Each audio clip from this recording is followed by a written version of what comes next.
welcome to my podcast on real relationships.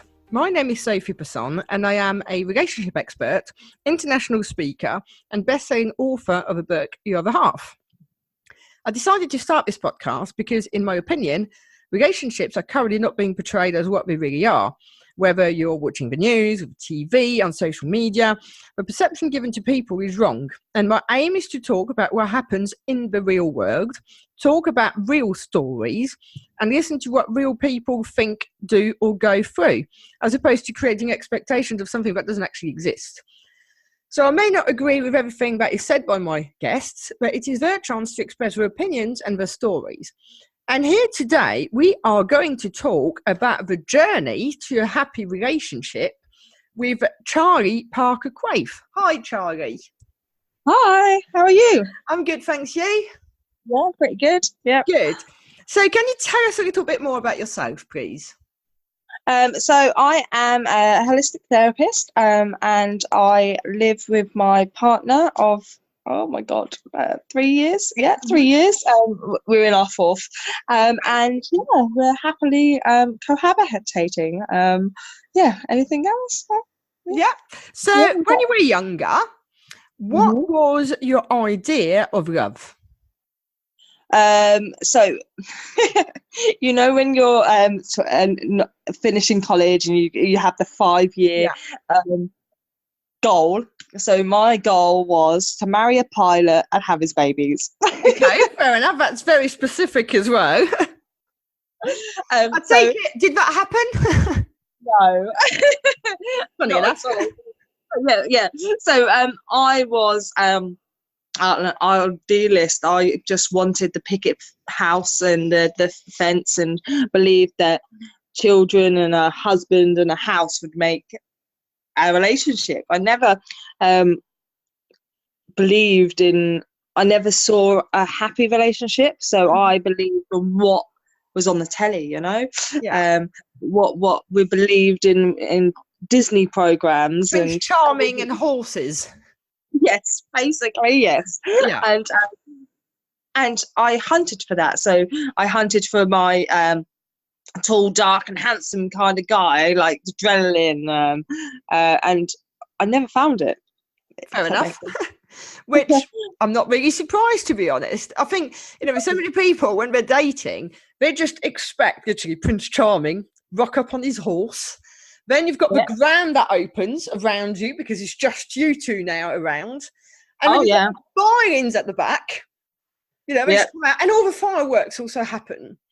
And what's really interesting is that before doing this, I used to do events for single people. And even people who've been married 2 or 3 times before, now in their 60s, still somehow believe that. Yet they never experienced it, but they still think it will happen. No, I been in a loving relationship now. So me and my boyfriend, we met at work. So when he opened the door, so he was the manager of the home. I was a care assistant at the time. He opened the door and he was in board shorts because we were doing sports living. So board shorts and a white top, and it hugged around his muscles. So instantly, I'm a single lass. I thought, oh yeah. Hello. So that's all I ever thought it was going to be. A year later, we started dating, and I never even, because at that point, I'd given up on men. I'd given up on... Fair point. Tell us more about your relationship history before you tell us about him now. Okay, so I had been dating. So I've had 2 proper serious relationships and dated in between. I wouldn't call myself hussy, but I would go on lots of dates and in hunt of this idealist guy, and if they didn't tick all of my boxes, they were out by the 3rd day. I wasn't worth it. They weren't worth the effort. And then I moved in with my ex, and he was controlling, and then he started to be quite by the 4th year of us living together, he was quite, I wouldn't say violent as in, but he was emotionally controlling. Yeah. And one day I woke up And that was it. I was like, I'm out of here. So I packed my stuff. I moved back in with my dad, and that was it. I was never, ever going to date a man again, or a woman for that fact. That was it. I was not allowing anyone to control my feelings or control my endorphins, anything with my body. I'm in control. And I dated a few men, but basically for my needs rather than my... so that you were in control. Oh, yeah, me completely in control. Now, do you want to give a tiny wee bit of background on your childhood and how that might have also affected that? Yeah, so I was in an abusive relationship with my mother. So I left my mother. She was an alcoholic, and she was quite... she had outbursts of being quite abusive emotionally and physically. And then I left her when I was about 7, when my dad got custody of us. So I came from a broken home. Yeah. So, and then nothing like against my my stepmom and my dad, but they were never happy. They were always... So I saw that as the normal. So I came from a broken home to another broken home, but not a physically. They argued, and I thought that was normal. It wasn't until I started dating my partner that we went out around for dinner, and I saw his parents, and oh my God, they're still in puppy love. And I'm like, how did that happen? And they've been together since they were 16. And I'm like, oh my God, I want to be your parents. They are the truth. And that is love, I believe. That is just fate for those two people. And yeah, that's why I hunted these men that controlled me, because I used to that relationship. I saw the norm. It was a normal it made me not feel safe, but it made me needed, wanted to be able to do my role, to be able to fix people. Yeah. And you see what's quite interesting when you say about, I want to be his parents, and at the same time, it's a journey for all of us. And I think that if I look at my own journey, I probably wasn't ready to really commit until about 3-4 years ago. Just because it's just the way it is, sort of thing. And I think that not everyone is going to meet the right person at 16. No, definitely not. And I don't think they would have lasted so long if it wasn't for the journey that they've had. They aren't the two people that they were when they were 16. Not at all. And they've been through more than different relationships with each other, if that makes sense.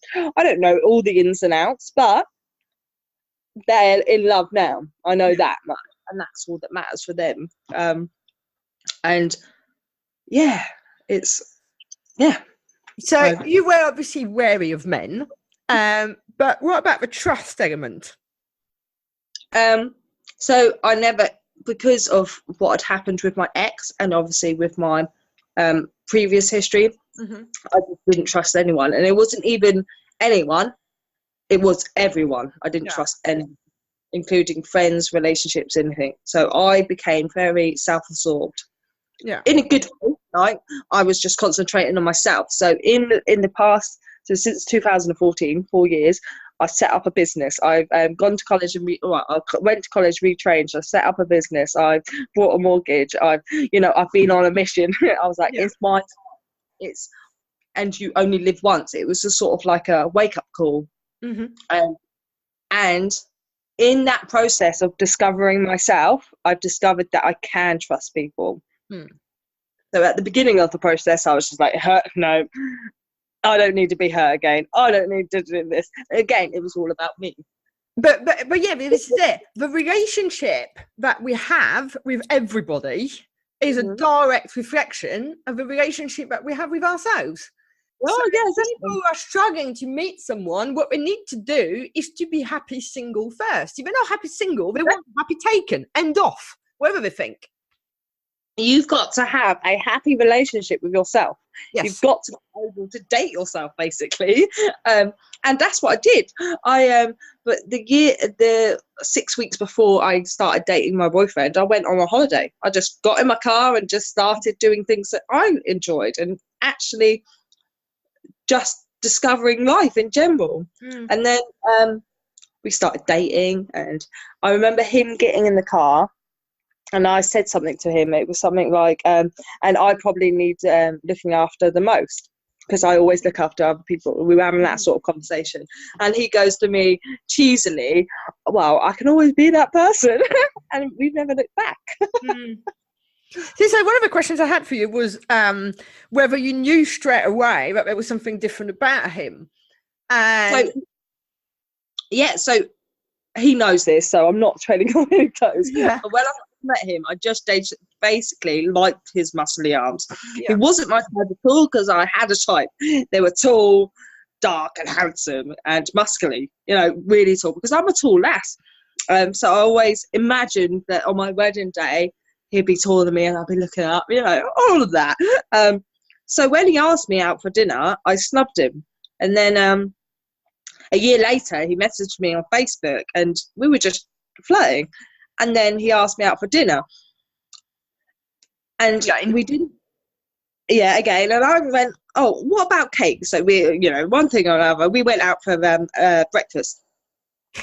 And then the second day, so the first day didn't go so well. And I thought, oh, no, he doesn't like me enough. And I just like his arms. By the second day. But by the third, that's when I realised there was something different, And it's not instant. It doesn't have to be instant. And we were having conversations. He sparked something in me, He sparked being able to converse.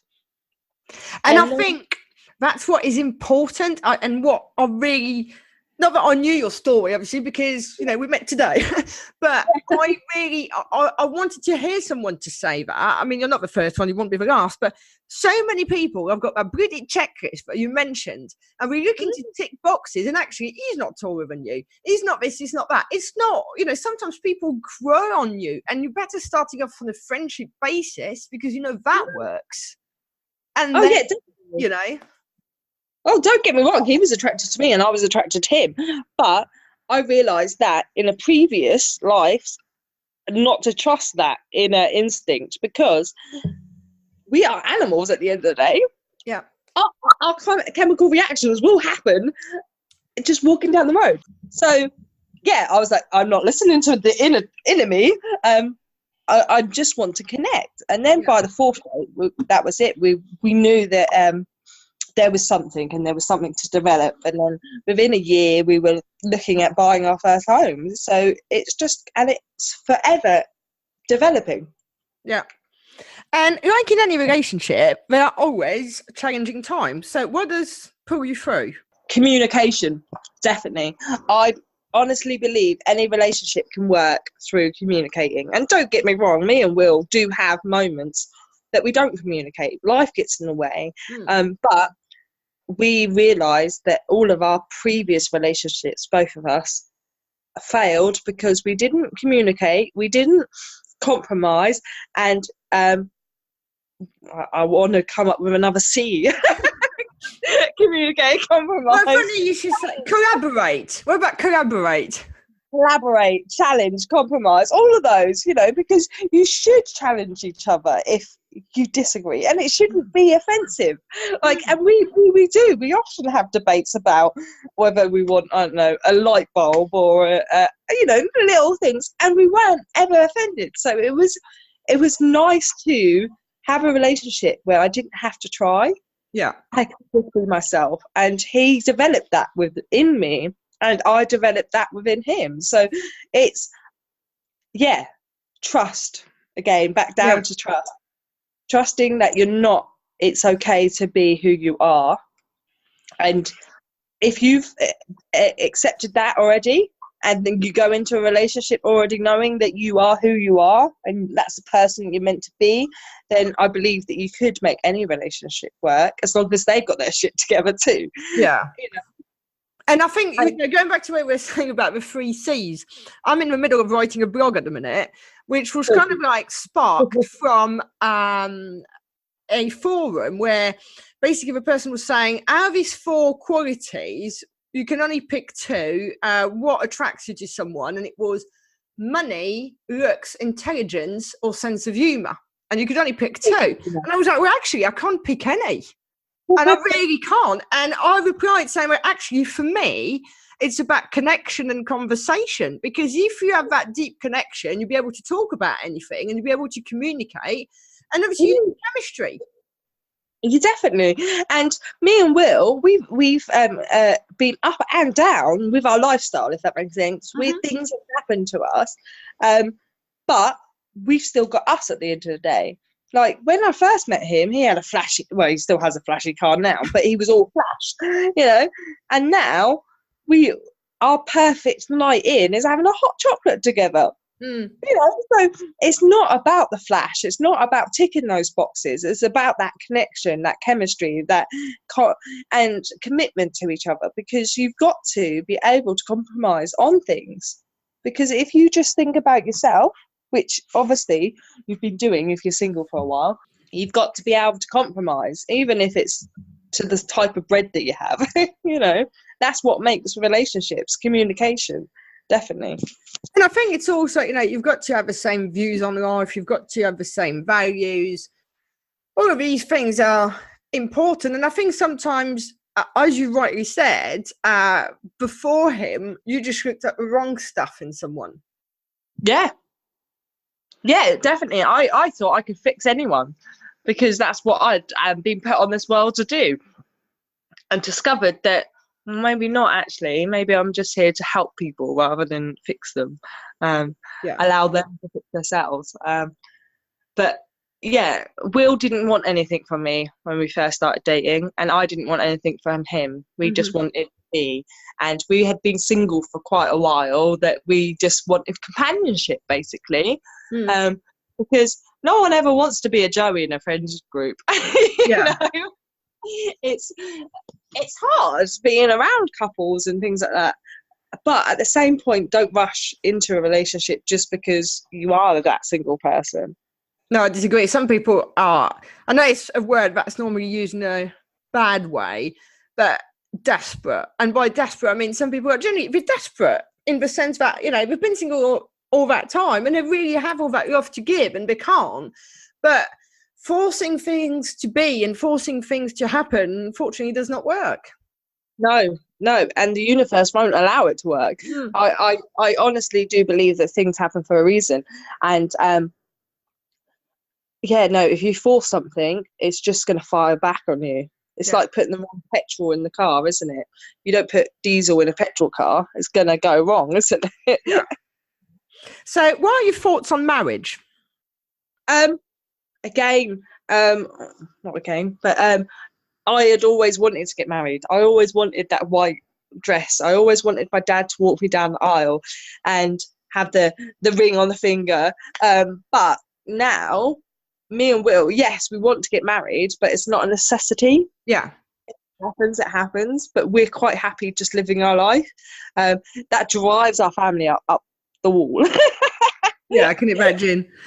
There's no plan, and that's another thing from society, isn't it? We are given these plans, we are given these ways of life. You know, we should get married, have children.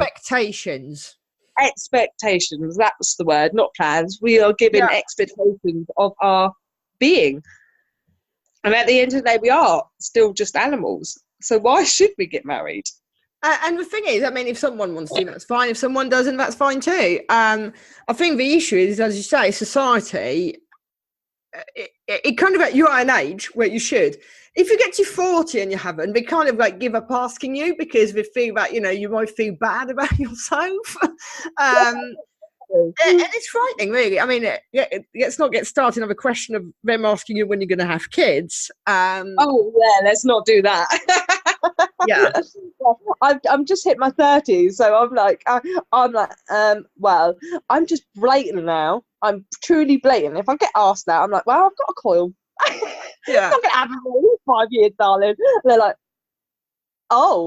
they're shocked, truly shocked by my response. But I'm tired. Yeah, let me tell you one thing, though. I'm not sure this is good for air, but doesn't matter. Just everyone close your ears if you don't want to be offended. Be very careful, because even with a coil, if a child is meant to happen, it will, trust me. Oh yeah, that's my belief, my true belief. Like, I know, yeah, if a child is meant to happen, it will happen, you know. And that's my goal, not my goal in life. I've got other goals to be worrying about, like I want to go to Hawaii. So children are a gift. They're not a plan. I believe that, yes, you do obviously plan because you need to make sure that you've got enough money. You need to make sure that, you know, that's the right thing for your relationship. But they are a true gift of the world, and you should respect that gift. Yeah. Yeah. And do you think that sometimes people might get married too quickly? Definitely. Being what I was the only singleton in my I had at college, I had two very close friends, and they got married very quickly, or into relationships. They rushed into relationships very quickly because that's all they wanted. They wanted babies, they wanted a house, they wanted to be married because that would solve all their problems. And now I'm the and that's it. They're both either in relationships that are struggling, or they're not in the relationship at all. And it is because it's too quick. You've got to know. Marriage won't make a relationship. No. And I think the other thing as well is that I've personally seen with younger people, they pick the person a lot of the time for the wrong reason. It's around status, it's around job title, it's around muscles, it's around or, you know, a really nice fit young lady, shall we say, for the blokes. And unfortunately, they don't discuss the important stuff about life. So they're not suited to last, in essence. People is good, but that's as far as it goes. Me and Will, when we went on our first holiday together, we were in Wales, lying down and counting the clouds. And I had a few because I'd wanted to pluck up the courage to ask him, what's the plan? Yeah. Because I didn't want to put my efforts into, because obviously a lady of a certain age. Yes. I didn't want to put my efforts into a relationship that wasn't going to go the way that I wanted, if that makes sense. Yeah. Like, do you plan to move in with me, or do you see moving in with someone a future? The answer was yes. Do you ever see in the future that you have children or dogs, you know, something to love? And so that was it. Like, I don't want it now. I never do. Like, I don't want to force you, but I need to know. And he didn't say yes because that's what I wanted to hear. He says yes because that was his honest answer. He never wanted a mortgage to start off with, but in discussions, it was the safer option at the time, you know. But again, it goes back to communication, doesn't it? Yeah. You've got to be able to have those safe conversations for the same directive. If you're not going to the same, it's never going to work. And what is your idea of love now? Acceptance. Okay. The feeling of safeness. So whenever Will, like I don't know whether it's a sixth sense that I have, but whenever Will's near, I know that he's near, if that makes sense. Mm-hmm. I know that he's not going to fix it. He doesn't need to fix it, but we can just be. The ability to just be with someone, that is love. It's just, and you can have love with anyone. Like, you don't have to have love with just your sexual partner. Like, I've got that I've got love with my new friends that I never experienced with old friends, you know, being able to just be there for people and have that connection. Again, that connection, the communication. You don't have to search for love as in a sexual partner. Obviously, we all, some people will, that's all they want in life. But remember what you've got now. Have a look around, open your eyes, because 9 times out of 10 you do have love in your life. And I think, yeah, you do. And also sometimes for people who actually want someone in their life, as in, you know, a proper, as you say, sexual everything partner, yeah, open your eyes, because a lot of the time people are so blinkered that they are not open to opportunities. And to the degree Mr. or Mrs. Right might be right in front of you, but you wouldn't even see them. No, because you've got that checklist. Get rid of checklists. I agree. For other things like your career and things like that, the things that you can control, because you can't control love. Love will find you when you're good and ready. The same with children. See, that's another relationship of love, isn't it? Children come along when you're ready, when the universe or your body, so just accept that it will come eventually. And if someone was struggling in their relationship right now and listening to you, what would you want to say to them? If you can't talk to each other, write to each other, because seeing the information, seeing the problems that you two are having on a bit of paper may save your relationship, because you sometimes being on the other side, outside of the box and seeing in, you might not see what the other person's feeling, because you are absorbed with your opinion of the matter, and that's not wrong to feel like that. But you need, you have to get to their opinion and understand their opinion and where they are coming from if you are to resolve any problem anyway, in the same way that they will need to see yours too. Yeah, definitely. And to you, what would be the point of no return in a failing relationship, marriage, whatever it is? Everyone's different, aren't they? It's to you. My personal, I don't really know, because I don't see it happening. So I wouldn't want to put those expectations in it, if that makes sense. Because then, I said 10 years ago that, if you were dare to look at a girl's boobies, but, I honestly don't think my relationship with my partner will ever end, but it's when you're hurt, definitely. And if communication is no longer working, if the connection is no longer there, then there's no point having the relationship that's toxic, a relationship that's hurting you. And I think that's for both parties, to be fair. There's no point carrying on if you're not getting anything out of it, really. Yeah. And that is it. It's got to be a win-win situation for both parties, because what's the point? Yeah. If you go back to like animals, we are animals and we're quite capable of living solitary lives. So if you're not in a relationship that's going to benefit you, then don't be in it at all. Yeah. And finally, on both parties, definitely on both parties. Yeah. Yeah. And finally, do you have any regrets? No. Because every relationship that I would think from an outer point of view that I shouldn't have got myself into, I've learned from it. So again, learning from regrets, or if there's a regret within you, work out why you regret it and work on that, learn from it and achieve. Yeah, most definitely. Charlie, thank you so much. It's been lovely talking to you today. It's been fabulous. And if you have enjoyed the show, then please subscribe, leave us a review, and more importantly, come back for the next episode. Thank you.